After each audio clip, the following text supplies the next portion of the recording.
कि सर ये जो कंस्ट्रक्टिव रिस्पांस के क्वेश्चन होता है इनका हम कंटेंट कैसे लाए, कंटेंट कैसे लिखे, कहां पर क्या लिखना है। अब आपको आपका पेपर पैटर्न तो डेफिनेटली क्लियर होगा, या कोई बेचारे बच्चे होंगे जो अभी अभी बुक खोल रहे होंगे उनके लिए मैं बता देता हूं आपके 3 आवर्स को कैसे डिवाइड करोगे। देखो ये 3 आवर को सिंपली आप इस पोर्शन में 3:3:4 के रेशियो में डिवाइड कर दो। जो भी आप मंथ्स में एग्जाम दे रहे हो वो मंथ तो आप छोड़ दो, वो मंथ को गिनना भी मत। हेलो गाइस, कैसे हो आप सब? होपफुली आप सब बढ़िया हो और मजे में हो।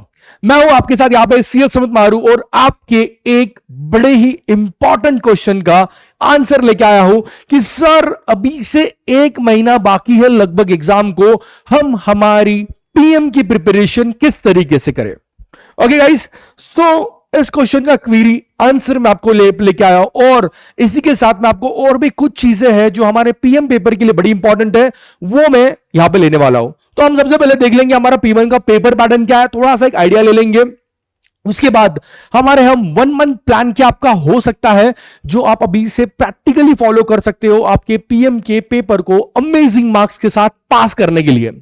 उसके बाद हम देखेंगे हमारा कुछ कंटेंट। बच्चों का क्वेश्चन होता है कि सर ये जो कंस्ट्रक्टिव रिस्पांस के क्वेश्चन होता है इनका हम कंटेंट कैसे लाए, कंटेंट कैसे लिखे, कहां पर क्या लिखना है, उसकी मैं आपको आइडिया दूंगा। और फिर बच्चों के जो मुझे मेरे एक्सपीरियंस के पिछले 5-6 साल में जो नॉर्मल क्वीरीज आती है, कुछ क्वीरीज हमारे एसीसीए में होती है, वो मैं यहां पे आपको सॉल्व करूंगा। एंड लास्ट बात सबसे इंपॉर्टेंट जो आप मिस नहीं करने वाले हो, कुछ प्रो टिप्स जो आपको आपके पीएम के एग्जाम को अगेन क्रैक करने के लिए काम आएगी। तो चालू करते हैं हमारे फर्स्ट पार्ट की तरफ जो कि है आपका पेपर पैटर्न। अब आपको आपका पेपर पैटर्न तो डेफिनेटली क्लियर होगा, या कोई बेचारे बच्चे होंगे जो अभी अभी बुक खोल रहे होंगे उनके लिए मैं बता देता हूं। सबसे पहले आपके रहेंगे 15 एमसीक्यू क्वेश्चन। एमसीक्यू क्वेश्चन रहेगा, आपको ऑप्शन सिलेक्ट करना है सिंपल, और ये रहेगा आपका फॉर 2 मार्क्स ईच। इस तरीके से आपके लगभग 30 मार्क्स सिक्योर हो जाते हैं। आप लगभग यहां पे अराउंड सी आपके 3 आवर्स को कैसे डिवाइड करोगे। देखो ये 3 आवर को सिंपली आप इस पोर्शन में 3:3:4 के रेशियो में डिवाइड कर दो, एकदम सिंपल काम है। उसके बाद आपका जो 3 केस करी के सिनारियो क्वेश्चंस हो गए आपके यहां पे, 3 अलग अलग सिनारियो, हर सिनारियो के लिए आपको 5 MCQ question, again MCQ question ही होने वाले हैं, और अगेन हर एमसीक्यू क्वेश्चन आपका 2 मार्क का रहेगा। तो लगभग हर सिनारियो आपका 10-10 मार्क का रहेगा। तो इस तरीके से आपके आगे आने वाले 30 क्वेश्चन भी यहां पे डिपेंडेंट रहेंगे। तो अगर मैं बोलूं मोटा मोटी 60 क्वेश्चन मार्क्स तो आपके एमसीक्यू के ऊपर है, जिसमें आपको 30 क्वेश्चन सॉल्व करने हैं फॉर 2 मार्क्स ईच, राइट। उसके बाद आता है सबसे मजेदार जगह जहां पे आपको अब एमसीक्यू नहीं, आपको अब खुद से आंसर्स लिखने हैं, टाइप करना है। ओके, तो 40 मार्क्स रहेगा आपके वहां पे, जहां पे लगभग आपको 2 कंस्ट्रक्टिव रिस्पांस वाले क्वेश्चंस रहेंगे और इनका आपको आंसर यहां पे देना रहेगा, जो कि रहेगा हमारे 20 मार्क्स ईच, जो हमारा बनता है टोटल 40 मार्क्स। ओके, तो इस तरीके से आपका पेपर डिवाइडेड है। 60 यू कैन से आपके एमसीक्यू के लिए और 40 आपके कंस्ट्रक्टिव रिस्पांस के लिए। अब यहां पे एक चीज याद रखो गाइस, कंस्ट्रक्टिव रिस्पांस चलो हाँ होगा तभी मैं आपको वो चीज बताता हूं। ये हुआ पेपर पैटर्न। उसके बाद अब सबसे इंपॉर्टेंट पार्ट की तरफ आते हैं कि अभी से सर हमारे पास 1 महीने का टाइम है, तो हमने हमारी तैयारी किस तरीके से करनी चाहिए, क्या परफेक्ट प्लान हो सकता है हमारे एग्जाम्स को पास करने का। तो मैं बता दूं गाइस, आप सबसे पहले रिवर्स प्लानिंग आप एक बार कर लो कि एग्जाम के पास अब फरवरी महीने को तो भूल जाओ, सिर्फ फेब मंथ इज मेंट। अभी जो भी आपका जो भी एग्जाम में आपका मंथ है, जब भी आप पढ़ाई कर रहे हो, जब भी आप एग्जाम दे रहे हो, आपका मार्च क्या बोलते हैं, मार्च जून, जो भी आप मंथ्स में एग्जाम दे रहे हो वो मंथ तो आप छोड़ दो, वो मंथ को गिनना भी मत। क्योंकि अभी फॉर एग्जांपल अगर आप ये मार्च महीने की जो एग्जाम है बच्चों की, ये मंथ आपके सिर्फ और सिर्फ रिवीजन के लिए होता है। रिवीजन जहां पे आप अलग अलग कंसेप्ट रिवाइज करोगे, जितने भी आपने क्वेश्चंस देखे हैं थ्रू आउट द लर्निंग, वहां पे जो जो आपने इंपॉर्टेंट मार्क किए होंगे उन सबको वापस रिवीजन में डालोगे। ओके, जो अलग अलग कंसेप्ट रहेंगे, जहां पे आपने स्टार किए होंगे, वो सब चीजों का आप पढ़ोगे। अब हमने स्टार्टिंग से कैसे प्लान करनी है, तो see guys again I am saying, हमारे पीएम में लगभग 15 से 17 चैप्टर है, डिपेंडिंग अपॉन आप कौन सा पब्लिकेशन फॉलो कर रहे हो, कई चैप्टर नंबर ऊपर ज्यादा हो सकते हैं, बट अराउंड 15 से 17 चैप्टर में गिन रहा हूं। आपको सबसे पहले एक मैट्रिक्स बनाना है। ये मैट्रिक्स में क्या रहेगा दोस्तों, तो ये मैट्रिक्स में आप चैप्टर वाइज डालोगे कि आपने क्या ये चैप्टर का सबसे पहले कंटेंट जो भी स्टडी टेक्स्ट है वो पढ़ा है क्या, उसके बाद ACCA hub is very very important thing. वो आपने पूरा देखा है क्या? ACCA हब के सारे क्वेश्चंस आपने सॉल्व किए क्या? उसके बाद आप जो भी स्टडी मटेरियल फॉलो कर रहे हो, जो भी है आपका, जो भी हमारे अप्रूव्ड स्टडी मटेरियल्स है, वो सब आपने किए हैं क्या? उनके एग्जाम किट्स आपने किए क्या? तो आप याद रखो, आप कंटेंट कोई भी एक इससे पढ़ो, थोड़ा बहुत कंटेंट ऊपर नीचे सब पब्लिकेशन में होगा, but do not worry about that. Content एक चीज से पढ़ो, पर क्वेश्चन सब जितने भी अवेलेबल है सबसे सॉल्व करो। ऐसा आप चैप्टर वाइज करते जाओ।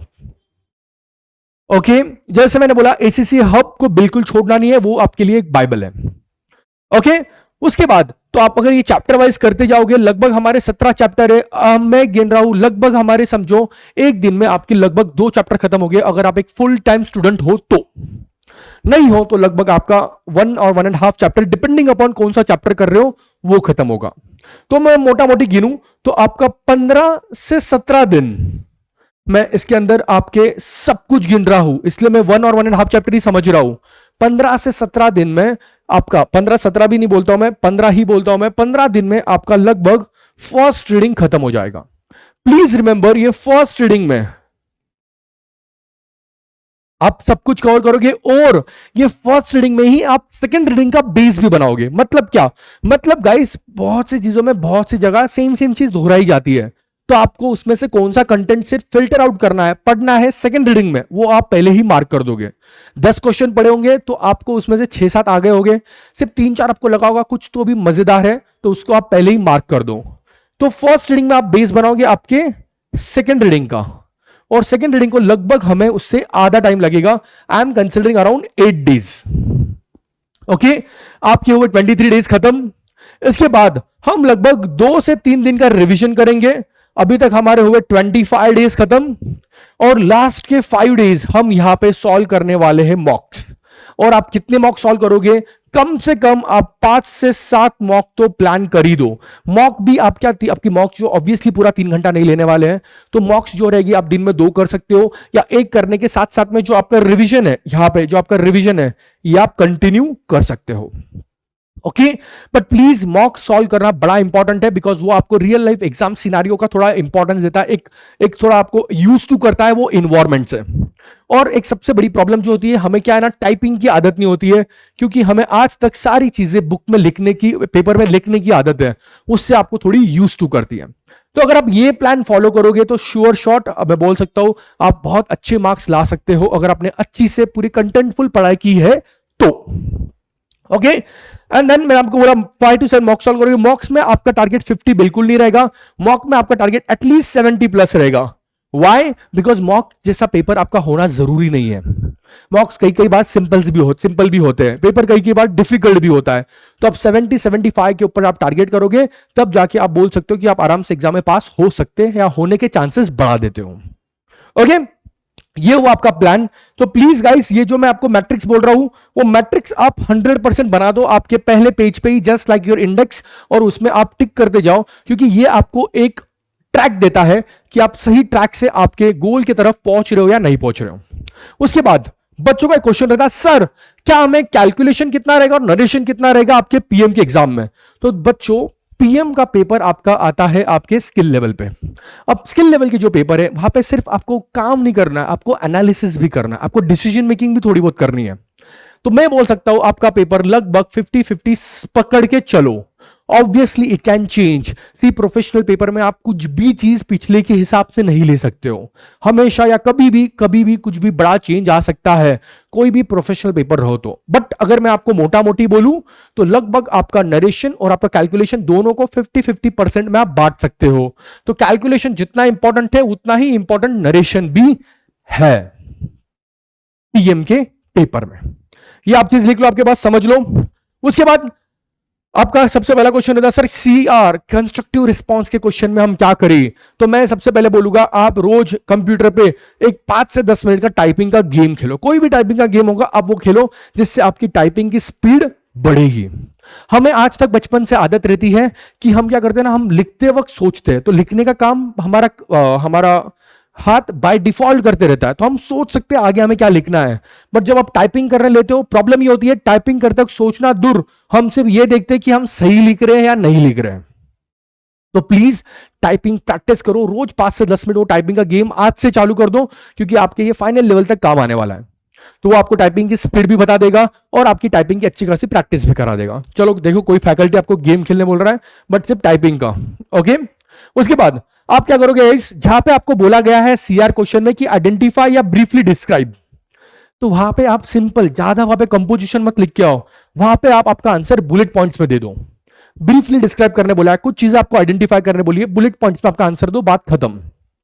अननेसेसरी टाइम वेस्ट मत करो।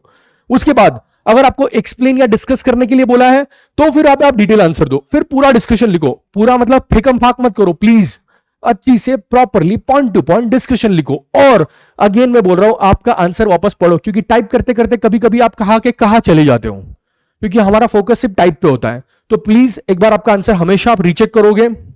अगर आपके कोई बिजनेस सिनारियो है तो आपका आंसर वो सिनारियो तक ही सीमित रखो, उसमें दुनियादारी मत डाल दो।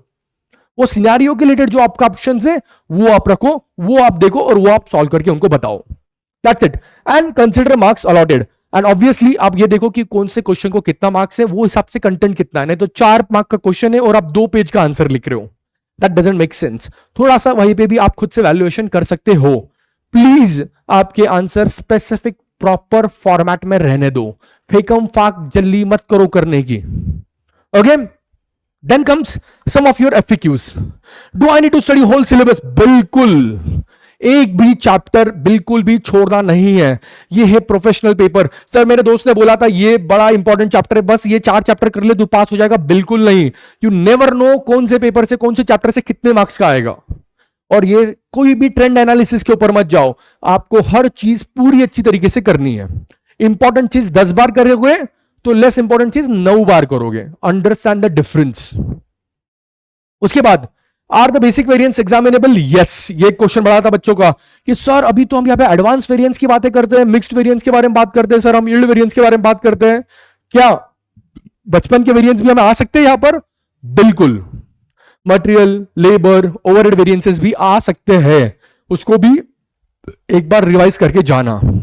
उसके बाद will graphs will be there in CVP analysis? Yes, graphs दे सकते हैं, और तो ग्राफ्स को समझ के जाना, ताकि ग्राफ के ऊपर से आपको वो कुछ एनालिसिस पार्ट, कुछ अंडरस्टैंडिंग वाला पार्ट या कुछ कमेंट वाला पार्ट आपको बोल सकते हैं, तो ग्राफ्स को इग्नोर मत करना।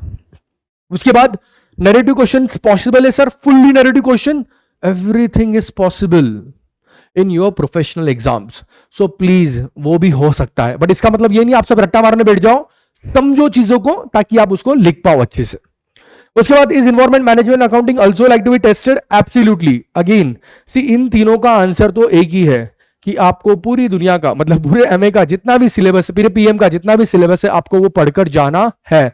उसको कोई भी ऑप्शन या 2 राहें नहीं है। फिर कोई भी, कितना भी आपका दोस्त कितने भी एश्योरिटी से बोले। अब आपको एक अच्छी बात बता दूं, इतना भी टेंशन मत लो गाइस, एवरीथिंग इज पॉसिबल। मैंने आपको जो बोला है 1 मंथ का प्लान आप फॉलो करो, सिंसियरली करो, एवरीथिंग इज पॉसिबल। ओके, एक चीज आपको बताऊं, आपके एग्जाम के पासिंग परसेंटेज क्या होते हैं, तो PM का जनरली पिछले 4-5 अटेम्प्ट का जो हमने देखा है अराउंड 40 to 45% रेंज करता है, थोड़ा बहुत ऊपर नीचे हो सकता है पिछले 4-5 अटेम्प्ट का। तो प्लीज पढ़ाई करो, अच्छी से पढ़ाई करो, चांसेस बहुत अच्छे हैं, बहुत पॉजिटिव है। ओके, एंड देन कुछ फाइनल पार्ट, कुछ प्रो टिप्स बता दो सर एग्जाम के बारे में, फटाफट फटाफट फटाफट। तो सबसे पहले बोलूं guys, please practice question. Book में आप देखो मत कि बुक में कैसे सॉल्व किया हुआ है, बुक में सॉल्व किया हुआ टिक मत करो, ये हमारी गंदी आदत है। एटलीस्ट हर टाइप का एक क्वेश्चन खुद से सॉल्व करके जाओ, बिकॉज देन आपको कॉन्फिडेंस आएगा एग्जाम में सॉल्व करने का। और सबसे इंपॉर्टेंट, आपके ACCA रिसोर्सेस का मैक्सिमम बेनिफिट लो। फिर वो आपके स्टडी टेक्स्ट हो, आपके क्वेश्चंस हो, आपका प्रैक्टिस प्लेटफॉर्म हो, आपकी जो वहां पे एक्सेल शीट दी जाती है आपको प्रैक्टिस के लिए वो हो, ये सब आपका घर है। ये घर तो आपको अच्छी से पता ही होना चाहिए। ओके, एंड जैसे मैंने आपको बताया, हमने मेरे प्लान में भी शेयर किया, 5 to 7 मॉक टेस्ट देने का प्लान करो, और इस तरीके से प्लान करो कि आप उसमें 75+ मार्क्स लेकर आ पाओ। Okay, so that's all it. Best of luck for your papers. मुझे बताओ अगर इसके अलावा भी कोई क्वेरीज है तो कमेंट डाउन। पेपर कैसे गया है मुझे वो भी बताओ, क्या आपने मेरा 1 मंथ का शेड्यूल फाइनली प्रॉपरली फॉलो किया क्या, वो भी बताओ। और डेफिनेटली आपके मार्क्स के साथ में, आपके रिजल्ट्स के साथ में खुशियां भी हमारे साथ शेयर करो। That's it, bye bye.